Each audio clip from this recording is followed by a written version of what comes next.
Welcome to వారి education. మనం ఇప్పుడు 7వ తరగతికి సంబంధించిన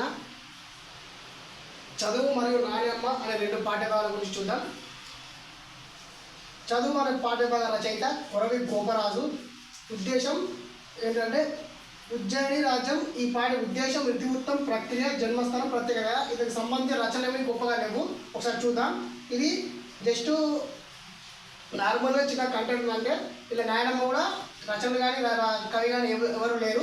చూడండి, చదువు అనే పాఠ్యభాగ రచయిత కొరవి గోపరాజు. కొరవి గోపరాజు ఎలా గుర్తుందంటే చదువు కొరవి గోపరాజు. చదువు అంటే చదువుకున్న వ్యక్తి ఎప్పుడు గోప్యంగానే మాట్లాడతాడు, అంటే నెమ్మదిగానే మాట్లాడతాడు. చదువుకున్న వ్యక్తి గోప్యంగానే మాట్లాడతాడు. ఇట్లా గుర్తుంచుకోండి. ఏంటి? చదువుకున్న వ్యక్తి ఎప్పుడు గోప్యంగానే మాట్లాడతాడు. చదువు పాఠ్యభాగ రచయిత కొరవి గోపరాజు. చూద్దాం. నెక్స్ట్ వచ్చేసి ఈ చదువు ఉద్దేశం అంటే ఏంటిది? ఈ చదువు అనే పాఠ్యభాగం చెప్పుకోవడం గల కారణాన్ని ఉద్దేశం అంటాం. ఉద్దేశం ఏంటంటే ఇతను ఉజ్జయిని రాజు. ఏముందంటే ఇక్కడ చదువు యొక్క గొప్పదనం తెలియజేయడమే ఈ పాఠ్యభాగం యొక్క ఉద్దేశం. చదువు యొక్క గొప్పదనం తెలియజేయడమే ఈ పాఠ్యభాగం యొక్క ఉద్దేశం.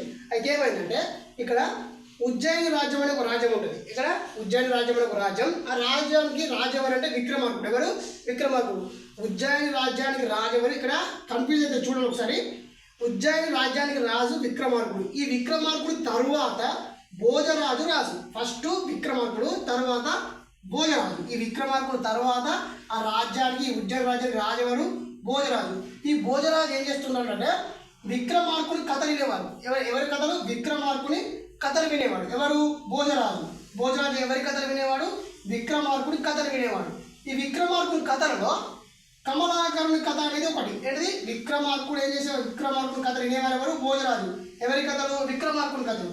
ఈ విక్రమార్కుని కథలలో కమలాకరుని కథ అనేది ఒకటి. అర్థమైనా? కమలాకరుని కథ అనేది ఒకటి. మరి కమలాకరుని తండ్రి ఎవరంటే త్రివిక్రముడు. అర్థమైనా? విక్రమార్కుడు అనేది ఉజ్జయిని రాజ్యం యొక్క మొదటి రాజు విక్రమార్కుడు. తర్వాత రాజు భోజరాజు. ఈ రాజు ఏం చేసేటోడు అంటే విక్రమార్కుడు కథలు వినేటోడు. ఈ విక్రమార్కుడు కథలన్నా కమలాకరుని కథ అనేది ఒకటి. ఈ కమలాకరుని యొక్క తండ్రి ఎవరంటే త్రివిక్రముడు. అయితే ఏమైందంటే ఈ త్రివిక్రముడు కమలాకరుడు ఎట్లా అంటే ఈ కమలాకరునికి చదువు వచ్చే కాదు.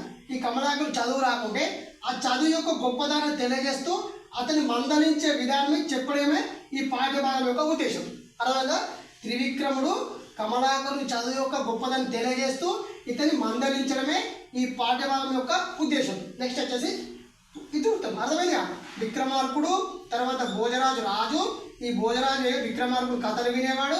ఈ విక్రమార్కుడి కథల కమలాకరుని కథ ఒకటి. ఈ కమలాకరుని కథ ఎవరు? ఈ కమలాకరుని తండ్రి ఎవరు? త్రివిక్రముడు. ఓకే.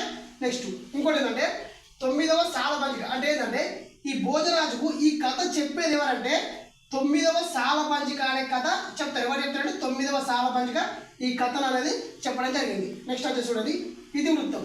ఇతివృత్తం ఏంటి? విద్య ఆవశ్యకత. ఏంటి?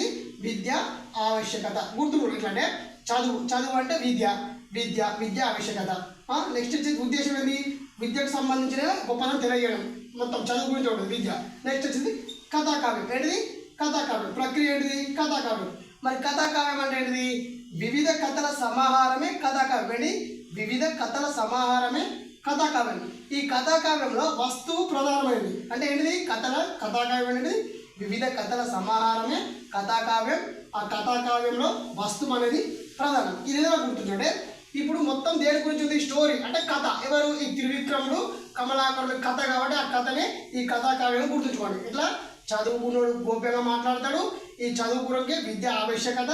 ఈ చదువు యొక్క గొప్పదనం తెలవడం. ఈ చదువులో ఈ స్టోరీలో మొత్తం దేని కథ ఉంటుంది కాబట్టి కథాకావ్యం. ఇట్లా గుర్తుంచుకోండి. ఈ కథల వస్తు ప్రధానం. నెక్స్ట్ వచ్చేసి కొరవి గోపరాజు జన్మస్థానం ఎక్కడంటే నిజామాబాద్. ఇదేనా గుర్తుంటే చదువుకునే వ్యక్తి నిజం చెప్తాడని గుర్తుంచుకోండి. ఎట్లా? చదువుకునే వ్యక్తి నిజాలు చెప్తాడు. ఓకే. నెక్స్ట్ వచ్చేసి భీమ్గల్ ప్రాంతం వాడు. నిజామాబాద్ జిల్లాలోని భీమ్గల్ ప్రాంతం వారు. ఎవరు? కొరవి గోపరాజు. నెక్స్ట్ వచ్చేసి నాటి పల్లికొండ సంస్థ. ఎవరు? నాటి పల్లికొండ సంస్థానాధీశుడు. ఏంటిది? నాటి పల్లికొండ సంస్థానాధీశుడు ఎవరు? కొరవి గోపరాజు. నెక్స్ట్ వచ్చేసి ప్రత్యేకత. రచనలు ఏమి లేవు. ప్రత్యేకత వచ్చేసి సాహిత్యం, ఛందస్సు, యోగం, జ్యోతిషం. ఏంటి? సాహిత్యం, ఛందస్సు, యోగం, జ్యోతిషం. వీటి చెప్పడంలో ప్రవీణుడు అంటే గొప్పవాడు ఎవరు? గోపరాజు. ఎవరు?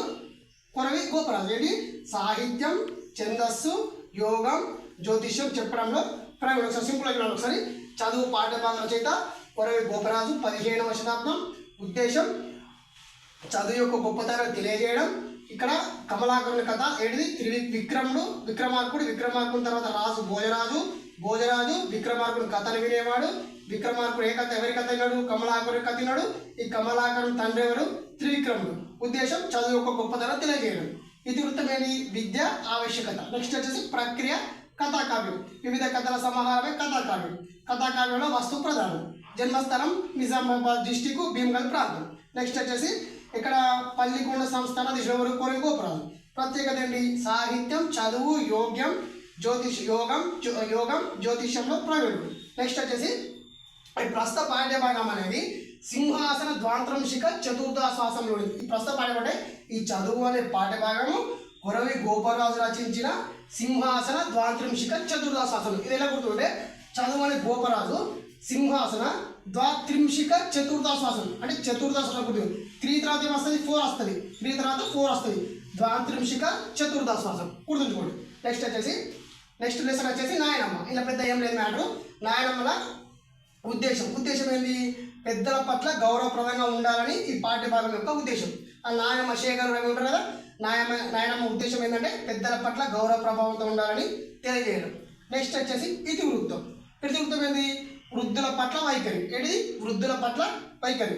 ప్రక్రియ కథానిక. ఏంటి? కథానిక. ఈ కథానిక అయితే ఎట్లా గుర్తుందంటే నాయనమ్మ అంటే ఎవరు? ముసలి వాళ్ళు అంటే వృద్ధులు. ఈ పాఠ్యభాగం వృద్ధుల పట్ల వైఖరి. ఓకే, ఇతివృత్తం. నాయనమ్మ అంటే ముసలాళ్ళు వృద్ధుల పట్ల వైఖరి. కథానిక నాయనమ్మ చేసి కథ చెప్తే ఎవరికి చెప్పింది? నీకు చెప్పింది. ఎవరికి చెప్పింది? నీకు చెప్పింది. ఇలా కథ ఎవరికి చెప్పింది? నీకు చెప్పింది. కథానిక కథ నీకు చెప్పింది. కథానిక అట్లా గుర్తుంచుకోండి. కథానికలో కొన్ని మెయిన్ పాయింట్స్ ఉన్నాయి. కథానిక అంటే ఏంటంటే క్లుప్తత, సరళత, పాత్రలకు తగిన సంభాషణ, ఆకట్టుకునే కథలు ఇవన్నీ ఉన్నాడు. దాన్ని కథానిక అంటే ఏంటిది? క్లుప్తత, సరళత, పాత్రలకు తగిన సంభాషణ, ఆకట్టుకునే కథలు ఇవన్నీ ఉన్నటువంటి దాన్ని కథానిక అంటారు. నెక్స్ట్ వచ్చేసి పాత్రలు వచ్చేసి ఏంటంటే ఈ నాయనమ్మ అనే పాట రచన రవి శేఖర్ వీళ్ళిద్దరి మధ్య జరుగుతుంది సంభాషణ. రవి ఎవరు ఉన్నారు? రవికి ఫాదర్ ఉన్నాడు అంటే తండ్రి ఉన్నాడు, తల్లి సిస్టర్ అంటే సోదరి, బ్రదరు తమ్ముడు, నాయనమ్మ ఇలా ఇవి ఉన్నారు. శేఖర్కి ఎవరు ఉన్నారు? ఫాదర్, మదర్, బ్రదర్ అంటే తండ్రి, తల్లి, సోదరుడు. వీళ్ళు 3, వీళ్ళు 4 ఫ్యామిలీ, వీళ్ళు 6 ఫ్యామిలీ. Okay, thank you. మరిన్ని వీడియోల కోసం సబ్స్క్రైబ్ చేసుకోండి. అదేవిధంగా మీకు ఏమైనా హార్డ్గా ఉన్నటువంటి కంటెంట్ ఉంటే నాకు కామెంట్ రూపంలో తెలియజేయండి. దానికి సంబంధించిన వీడియో చేద్దాం.